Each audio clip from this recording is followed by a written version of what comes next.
what they are and what they're not. Yvette D. Clarke. This is Foundational Black Americans telling you who we are. Freedom Hit Coach of America. This is random lady I met, and I know she's classified as colored and Negro. So tell me how you know you're Indian. Well, and speaking with my mother and my elders, they said that we were from the Cherokee. From the Cherokee, tribe. right? I'm Cherokee. I say, Grandma said that we was Blackfeet, Okay. and from the Carolinas, Okay. and from Georgia. That's where the Cherokee, South Carolina, Georgia, all of that stuff is Cherokee country. Yes. So our fathers, Cherokee. Okay. From the Georgia, and our grandparents and parents, are from Carolina. Okay. And the Carolinas, that's where they have the Iroquois. Basically the Iroquois nations run all Okay. up and down, to all the way back down to Florida. Okay.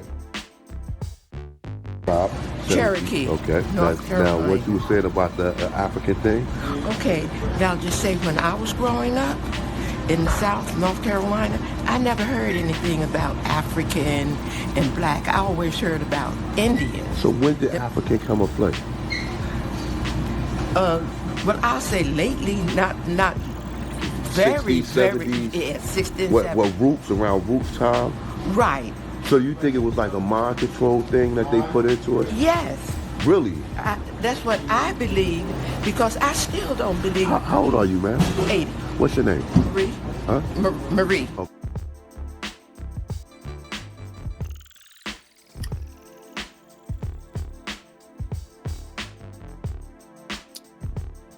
Now, with this Congressional Black Caucus, full of Caribbeans, spent last 4 years ignoring foundational black people.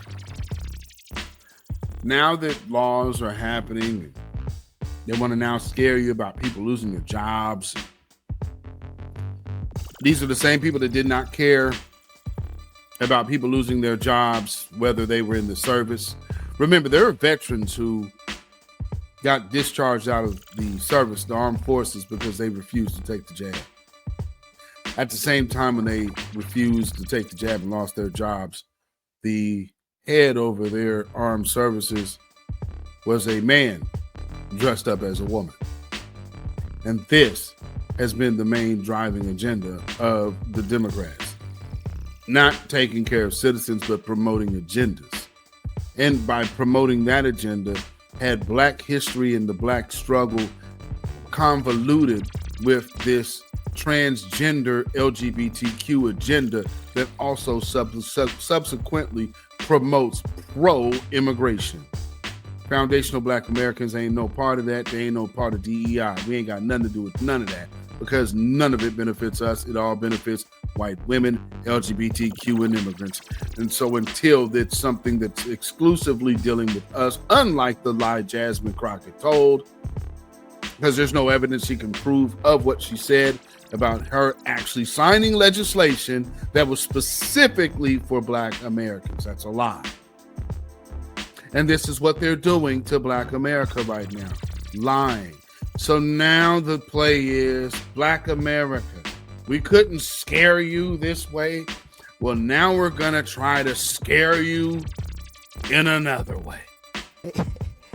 That some of us just returned from Selma, Alabama, where we walked across the Edmund. I say, Grandma said that we was Blackfeet, Okay. and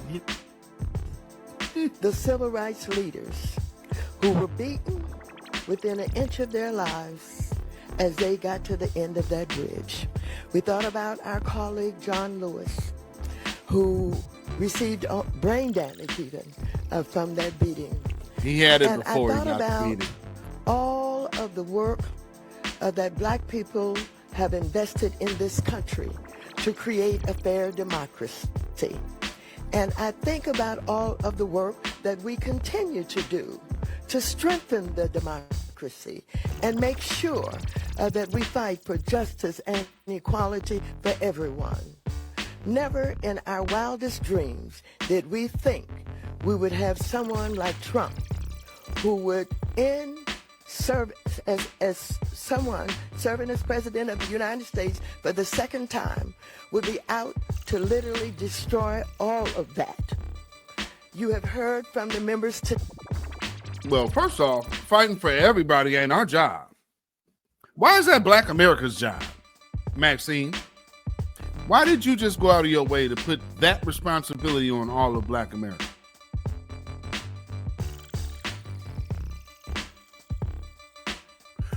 See that we fighting for liberty and justice for all nonsense? Until other groups are doing that, we are fighting for liberty and justice for our people. This overlook our people to be for everybody nonsense. Well, then you're not the Congressional Black Caucus. You're the Congressional Everybody Caucus. What's the need for you? Please take the black out of your name.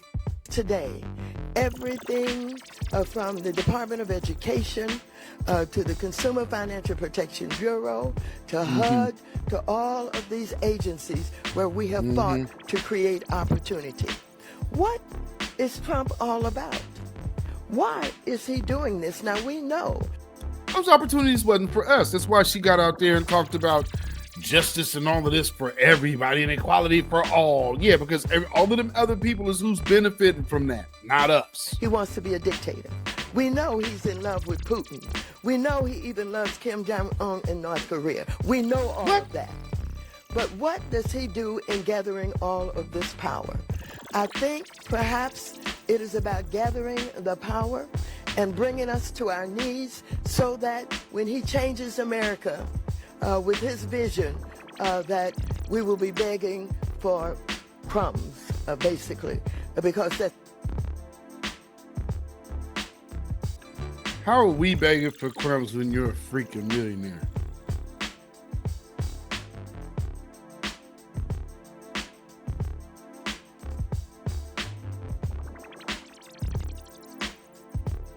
What is this really about, Maxine? None of you up there are going to be hurting or looking for crumbs. So what are you talking about? That's all he will be offering. Now, all of that worries me, but I'm going to tell you what I'm worried about. We have great responsibilities continuing to fight for democracy and to strengthen democracy and to take care of the least of these. Not only black people, we take care of everybody with our votes.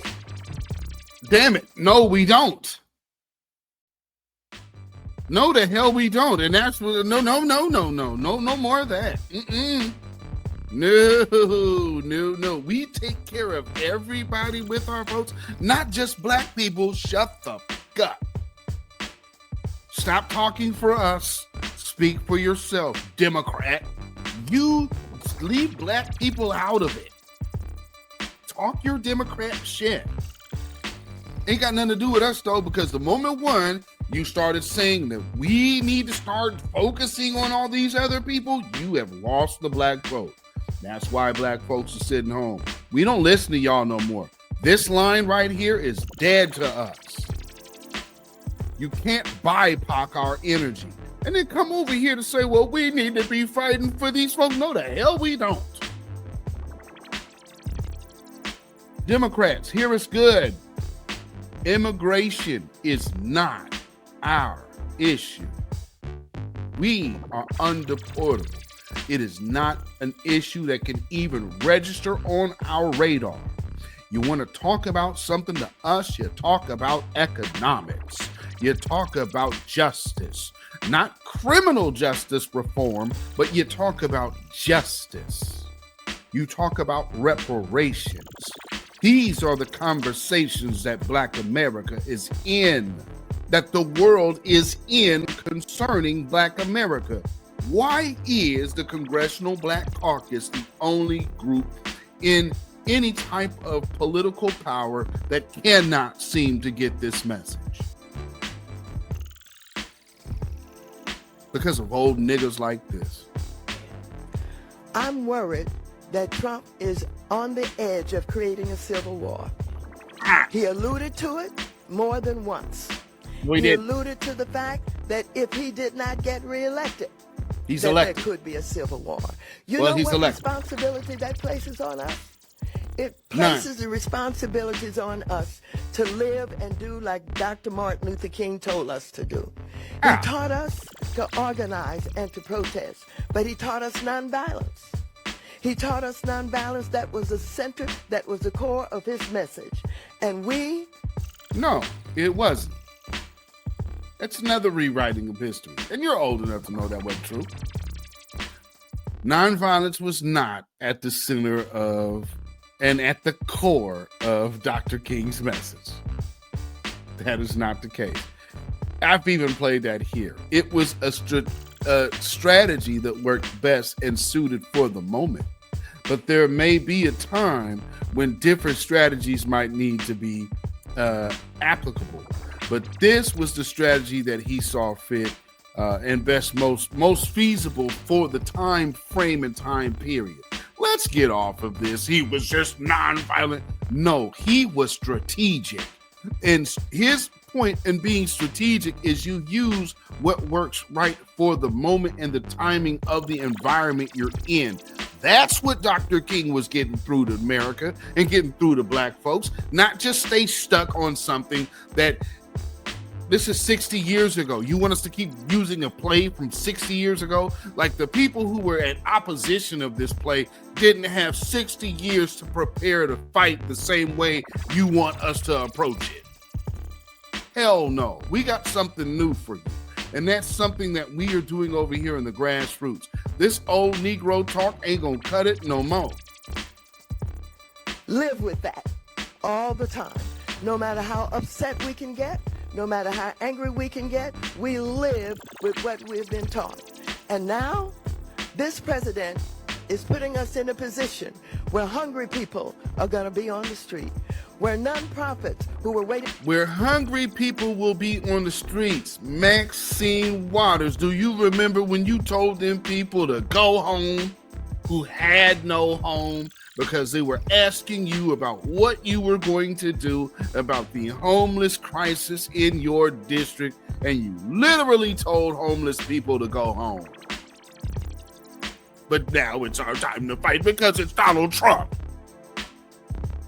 You people make me sick.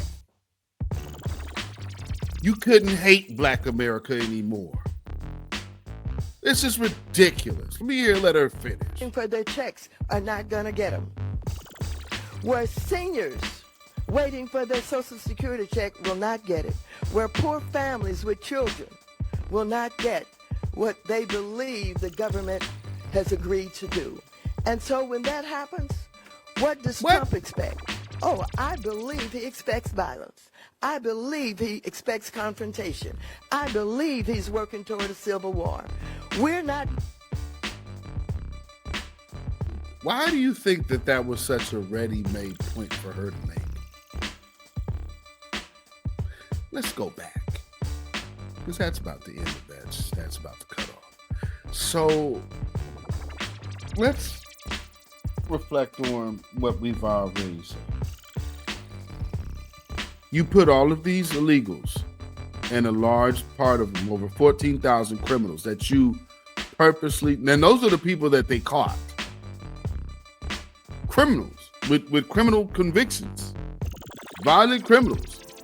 You're in over 10,000 and you're sending them directly to urban, metropolitan, highly Black, foundational Black American populated areas.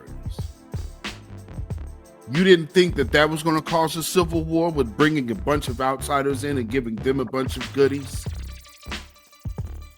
Flaunting these illegals, flaunting their brand new cars, shoes, and phones, and apartments, and houses, and businesses in front of these poor Black folks, and you didn't think that that would incite a civil war? I think that's way more on the lines of Black folks getting uprising.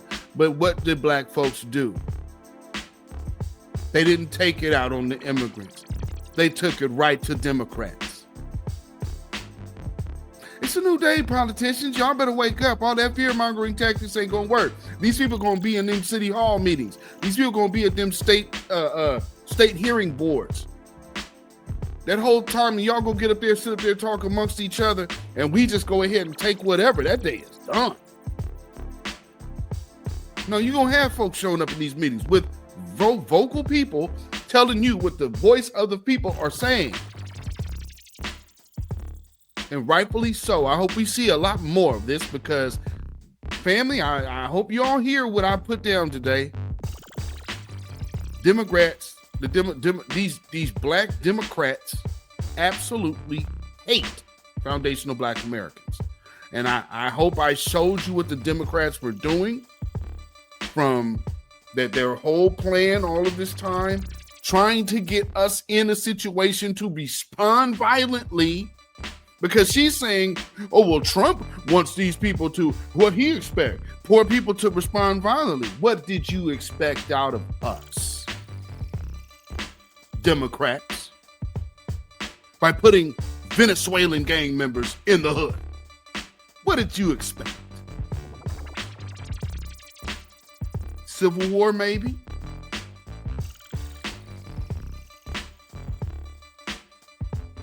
This wasn't done by the Republicans, man. That wasn't done by Donald Trump. Trying to kick off a civil war. That's the Democrats, and put that right on foundational black Americans' doorstep. In the midst where they made all kind of promises, having your back because you've always had his. And this now, what I've shown you today is the firm understanding that Joe Biden only had a knife for your back. There's no other way to read this. So I hope that you guys understood what I was trying to put down today, from the tethers in the Congressional Black Caucus all the way down to the numbers of them trying to even cook the books. Black Democrats, I need you to understand this and hear me very, very, very well.